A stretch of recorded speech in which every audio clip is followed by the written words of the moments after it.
ঐক্যের কোনো বিকল্প নেই। এই অভ্যুত্থানের মাধ্যমে রক্তের বিনিময়ে আমরা একটি নতুন সুযোগ পেয়েছি।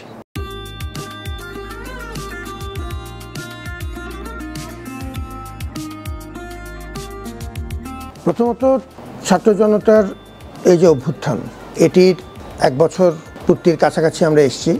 আমার কাছে বিষয়টি রক্তের ঋণ স্বীকার করার একটি উপলক্ষ।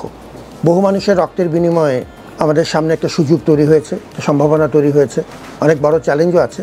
আমরা তাদেরকে স্মরণ করছি এবং রক্তের তো বিনিময় হয় না, এই শ্রদ্ধাটুক রাখা, কৃতজ্ঞতা বোধটুক থাকা এবং যার যার পর্যায় থেকে তার দায়িত্বটুক ঠিকমতো পালনের মাধ্যমে আমরা তাদের ঋণ কিছুটা শোধ করার চেষ্টা করতে পারি।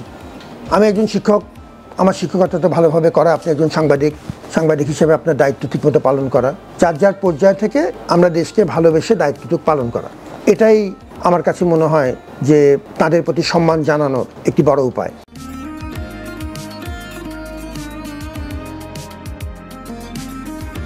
আর দ্বিতীয় যে গুরুত্বপূর্ণ বিষয় এবং মেসেজ আমাদের পরস্পরকে স্মরণ করিয়ে দেওয়া দরকার যে ঐক্যের কোনো বিকল্প নেই।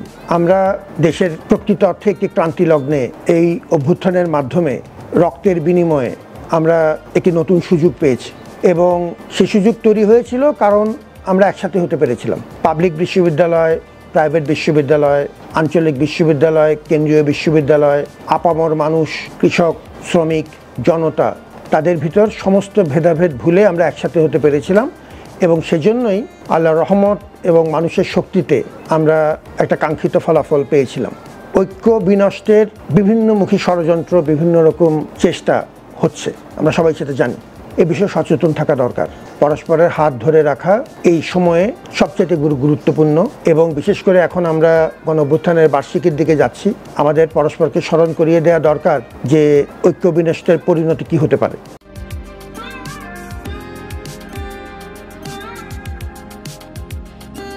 তৃতীয় যে কথাটি বলতে চাই সেটি হচ্ছে ঢাকা বিশ্ববিদ্যালয়ের তরফ থেকে আমরা আমাদের মতো করে এই অভ্যুত্থানের স্মৃতি এবং তার যে স্পিরিট সেটিকে সম্মাননা জানানোর জন্য আমাদের নানা সীমাবদ্ধতার মধ্যে আমরা কিছু উদ্যোগ নিয়েছি। কিছু গুরুত্বপূর্ণ একাডেমিক গবেষণা আমরা চালু করেছি। যুক্তরাষ্ট্রের কেন্ট বিশ্ববিদ্যালয়ের সাথে ঢাকা বিশ্ববিদ্যালয়ের পিস অ্যান্ড কনফ্লিক্ট স্টাডিজ বিভাগ মিলে একটি গুরুত্বপূর্ণ গবেষণা প্রকল্প একটি উদাহরণ হিসেবে আপনাকে উপস্থাপন করলাম। চালু হয়েছে, তাদের গবেষকরা আমাদের এখানে এসে ইতিমধ্যে ঘুরে গেছেন। আমরা প্রায় 6টি গুরুত্বপূর্ণ সেমিনার এবং সিম্পোজিয়াম এ বিষয়ে আয়োজন করেছি।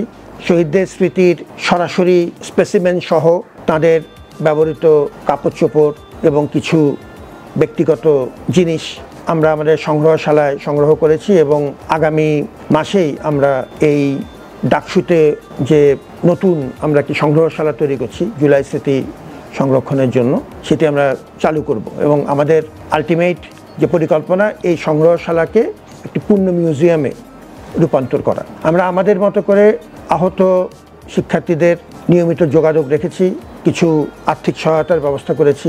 সরকারের সাথে একসাথে কাজ করে বেশ বড় মাপের কিছু উদ্যোগ আমরা নিয়েছি, বিশেষ করে আমাদের কিশোর এবং তরুণদের বিভিন্ন কর্মসংস্থানমূলক কাজে একসাথে করার চেষ্টা। এর বাইরে আমরা নিয়মিতভাবে তাদের পাঠ্যক্রমে এই বিষয়টিকে অন্তর্ভুক্ত করার যে উদ্যোগ সেটি নিয়ে কাজ করছি।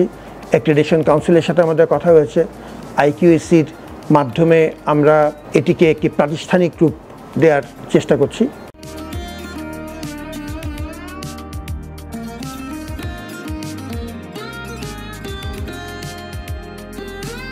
আমরা এর বাইরেও দুটি বড় কাজ যেটি আমরা মনে করি যে আমাদের গণঅভ্যুত্থানের স্পিরিটের সাথে সরাসরি প্রাসঙ্গিক এবং সঙ্গতিপূর্ণ। একটি হচ্ছে ছাত্রদের অধিকার, আমাদের যে অধ্যাদেশের মধ্যে ছাত্রদের অধিকার রাখার প্রভিশনসগুলো আছে, যেমন ডাকসু নির্বাচন, সেটির জন্য আমরা পুরোদস্তুর প্রস্তুতি নিয়েছি এবং এগিয়ে যাচ্ছি। আমরা গত প্রায় 5-6 মাস ধরে নিরবচ্ছিন্নভাবে অক্সিজনদের সাথে আলাপ করে কাজ করে এখন একটি ক্ষেত্র তৈরি হয়েছে এবং আমরা অচিরেই, আমরা অলরেডি জানেন যে আমরা রিটার্নিং অফিসার এবং চিফ রিটার্নিং অফিসার নিযুক্ত করা হয়েছে এবং তারা এখন তফসিল ঘোষণা করবেন এই বিষয়ে এবং আমরা চেষ্টা করছি সবাইকে সাথে নিয়ে একটি আনন্দ ঘন পরিবেশে এই আয়োজনটি করতে। আমরা চাই সবাই আমাদের সাথে থাকুন। আমি খুব স্পষ্টভাবে একটি কথা জানিয়ে দিতে চাই যে এই প্রশাসনের নিজস্ব কোনো এজেন্ডা এই ক্ষেত্রে নেই। আমরা কাউকে আলাদা করে সুবিধা দেবার কোনো প্রয়োজন মনে করছি না, এরকম কোনো দূরবর্তী চিন্তা আমাদের মাথায় নেই। আমরা চাই যে নেতৃত্বের বিকাশ, গণতন্ত্রের চর্চার জন্য আমাদের অধ্যাদেশে ডাকসু একটি অত্যন্ত গুরুত্বপূর্ণ প্রতিষ্ঠান।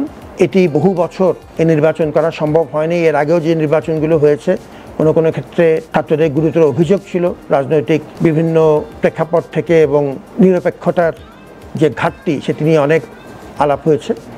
আমরা এবারের নির্বাচনটির জন্য একদম পদ্ধতিগতভাবে স্টেপ বাই স্টেপ প্রক্রিয়া ফলো করছি। 11টি স্টেপ আমরা পাবলিকলি ডিক্লারেশন দিয়েছি, আগে সবাইকে জানিয়ে দিয়েছি যে স্টেপগুলো নেওয়া হচ্ছে। ডিসেম্বর মাসের 27 তারিখ থেকে আমরা উদ্যোগ নেওয়া শুরু করেছিলাম এবং বিভিন্ন অংশীজনদের সাথে কথা বলে এখন আমরা 9ম স্টেপ দিকে যাচ্ছি। তফসিল ঘোষণা করা ইতিমধ্যেই কমিশন ঘোষণা করা হয়েছে। আমাদের আইনে অবশ্য কমিশন কথাটি বলা নেই, যেটি বলা আছে যে আমাদের চিফ রিটার্নিং অফিসার, রিটার্নিং অফিসারের কথা বলা আছে।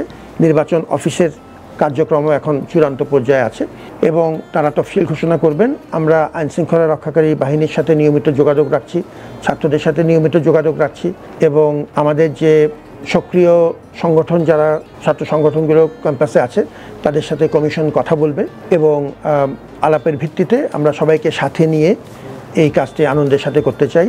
আমরা সাংবাদিকদেরকে নিয়মিতভাবে এর অগ্রগতি জানাবো এবং সেটি সবচেয়ে সহজভাবে যেন তারা তথ্য পেতে পারেন, সেই জন্য আমরা মুখপাত্র নির্বাচন করে দেব। এখনও আমাদের পক্ষে আমাদের প্রভাস চ্যান্সেলর প্রশাসন সাধারণত এই দায়িত্বটি পালন করেন। এখন এটির গুরুত্ব বিবেচনা করে আমরা হয়তো আরও ঘন ঘন সাংবাদিকদের সাথে তথ্য যেন পেতে তাদের কোনো অসুবিধা না হয় এবং তাদের সাথে নিয়মিত যোগাযোগ করার ব্যবস্থা আমরা করব। এবং আমরা যদি কোনো বাধার সম্মুখীন হই সেটিও আমরা সবাইকে জানিয়ে দেব। সবাইকে সাথে নিয়ে কাজ করতে চাই, সহযোগিতা পেলে সেটিও জানিয়ে দেব। এই ব্যাপারে আমরা পরিপূর্ণ স্বচ্ছতার সাথে এগিয়ে যেতে চাই। এটি যদিও ঢাকা বিশ্ববিদ্যালয়ের একটি গুরুত্বপূর্ণ ঘটনা, কিন্তু আমরা সবাই বুঝি যে এর একটি জাতীয় তাৎপর্য আছে এবং এটি আমাদের একরকম আমাদের জুলাই অভ্যুত্থানকে সম্মাননা জানানোরও একটি বড় সুযোগ। অতএব এই কাজটি আমরা পরিপূর্ণ আন্তরিকতার সাথে সমস্ত অংশীজনদেরকে সাথে নিয়ে আমরা এগিয়ে যেতে চাই। আমরা এখন পর্যন্ত আমাদের ব্যাপক সংখ্যাগরিষ্ঠ শিক্ষার্থীদের মধ্যে ব্যাপক সাড়া পেয়েছি এবং আমরা তাদের যে এই সাড়া আমাদেরকে আরও বেশি উৎসাহিত করছে, সাহসী করছে। আমরা সরকারের সাথেও নিয়মিত যোগাযোগ রাখছি এবং এই কাজটি আমরা আপনাদের সহযোগিতায় আমরা চেষ্টা করছি যে এটাকে অত্যন্ত আনন্দঘন পরিবেশে একটি স্বচ্ছ প্রক্রিয়ার মধ্যে দিয়ে সবাই যেন জানে, সবাই দেখবে, এর মধ্যে আমরা এই আয়োজনটি করতে চাই। প্রথমত যে কথাটা আপনিও বলেছেন যে আমরা অত্যন্ত পদ্ধতিগতভাবে এই বিষয়ে সিদ্ধান্তগুলো যাতে যতদূর সম্ভব সবাইকে নিয়ে করা যায় সেটি চেষ্টা করা হয়েছে। আমাদের 3টি কমিটি নিরবচ্ছিন্নভাবে কাজ করেছে। একটি কমিটি আচরণবিধি দেখেছে, একটি কমিটি এই সংবিধান সংশোধন সংক্রান্ত, গঠনতন্ত্র সংশোধন সংক্রান্ত বিষয়গুলো নিয়ে সবার সাথে কথা বলেছে এবং আরেকটি কমিটি সার্বিক পরামর্শ দিয়েছে। এ পর্যন্ত এই বিষয়টি নিয়ে 3বার সিন্ডিকেটে আলোচনা হয়েছে। বিভিন্ন মত পাওয়া গেছে, সে মত থেকে যতটুকু সম্ভব আইনি পরামর্শ নিয়ে সেগুলোকে সিন্ডিকেটে আলাপ আলোচনার মাধ্যমে কমিটির পরামর্শের ভিত্তিতে এগুলো যতদূর সম্ভব অ্যাকোমোডেট করা হয়েছে। এখন কতটুকু অ্যাকোমোডেট করা হয়েছে, কতটুকু অ্যাকোমোডেট করা যায়নি, এটা আপেক্ষিক বিষয়। আমাদের প্রত্যেকটা মতামত আমরা গ্রহণ করতে বাস্তব কারণেই সম্ভব হবে না। আবার বেশিরভাগ যদি আমরা গ্রহণ করতে পারি, সবাইকে সাথে রাখতে চাই, আপনি কিছু ছাড় দেবেন, আমি কিছু ছাড় দেবো, আপনার কথা আমি কিছু শুনবো, কিছু আমার কথা আপনি শুনবেন, এভাবেই একটি ভালো পরিবেশ গঠিত হয়েছে। এবং আমি মনে করি যে এই কমিটিগুলো নিখুঁতভাবে কাজ করার কারণেই যে কংক্রিট প্রপোজালগুলো গেছে সেগুলো আমরা সিন্ডিকেটের মাধ্যমে মোটামুটি একটা পর্যায়ে এখন এনেছি। সবগুলো যদি আমরা গ্রহণ করতে পারিনি সেটা সত্যি, আবার বেশিরভাগ গ্রহণ করতে পেরেছি এটাও সত্যি। এই জাতীয় বিষয়ে পরিপূর্ণ কনসেনসাস, পরিপূর্ণ ঐক্যমত্য কঠিন হবে, কারণ আমাদের বিভিন্ন পদ, বিভিন্ন মত থাকবে এবং সেটাই স্বাভাবিক। এবং আমরা তো এককভাবে ছাত্র সংগঠনদের কাছ থেকেও কিন্তু সবসময় একই রকম মতামত পাচ্ছি না, বিভিন্ন রকম মতামত পাচ্ছি। ফলত এর মধ্যে আমরা যতদূর সম্ভব আমরা অ্যাকোমোডেট করতে চাচ্ছি, কিন্তু আমরা এখনও কথা শুনতে চাই। কমিশন কথা শুনতে চান, একটা নির্দিষ্ট পর্যায়ের বেশি আমাদের যেহেতু সময় কম, আমরা সব কথা হয়তো মানতে পারবো না, কিন্তু আমরা সবাইকে নিয়েই করতে চাই। এই বিষয়ে আমাদের আন্তরিকতার কোনো ঘাটতি নেই।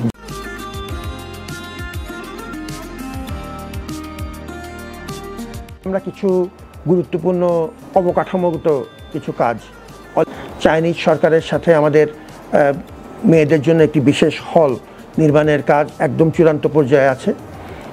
এটি আশা করা যাচ্ছে, আমাদের অলরেডি সরকারের তরফ থেকে ERDর যে মিটিং সেটা শেষ হয়েছে, এখন সেটি চাইনিজ এমবেসিকে জানিয়ে দেওয়া হবে। আরেকটি বড় প্রকল্প যেটা প্রায় 841 কোটি টাকার, সেই প্রকল্পতে অনেকগুলো হল ধরা আছে, 9টি হল ধরা আছে।